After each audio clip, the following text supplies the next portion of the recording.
ఎన్టీఆర్ జిల్లా రెడ్డిగూడెం మండలం శ్రీరాంపురం గ్రామంలో అమానుష ఘటన వెలుగు చూసింది. ప్రేమ వివాహం చేసుకున్న జంటతో పాటు వారి కుటుంబాన్నే గ్రామ పెద్దలు వెలివేసిన ఘటన కలకలం రేపుతోంది. తేజ, నాగలక్ష్మి ప్రేమించి పెళ్లి చేసుకోవడంతో గ్రామంలోని కుల పెద్దలు వారిపై ఆంక్షలు విధించినట్లు బాధితులు ఆరోపిస్తున్నారు. వారింటికి వెళ్లకూడదని, మాట్లాడకూడదని గ్రామస్తులకు హెచ్చరికలు జారీ చేసినట్లు చెబుతున్నారు. ఆదేశాలు ధిక్కరిస్తే జరిమానాలు కూడా విధిస్తున్నామని బాధిత కుటుంబం వాపోతుంది. ఇటీవల ఆ జంటకు బాబు పుట్టగా బారసాల కార్యక్రమానికి గ్రామంలోకి వచ్చి ఆహ్వానించేందుకు 2 లక్షల రూపాయల ఫైన్ విధించినట్లు ఆరోపణలు వినిపిస్తున్నాయి.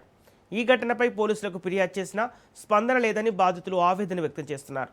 జిల్లా కలెక్టర్, ఎస్పీ స్పందించి తమకు న్యాయం చేయాలని బాధిత కుటుంబం విజ్ఞప్తి చేస్తోంది. ఇలాంటివి సమాజంలో జరగకూడదు, ఏ కుటుంబానికి జరగకూడదండి. సమాజంలో ఇలాంటి విషయాలు దీనిపైన అధికారులు చర్య తీసుకుంటారని నేను కోరుకుంటున్నామండి. అది కులాంతర వివాహం చేసుకుంటే కులం నుంచి వెళ్ళేమని చెప్పారా? మీరు చెప్పండి అండి. ఇలాంటివి సమాజంలో జరగకూడదు, ఏ కుటుంబానికి జరగకూడదండి.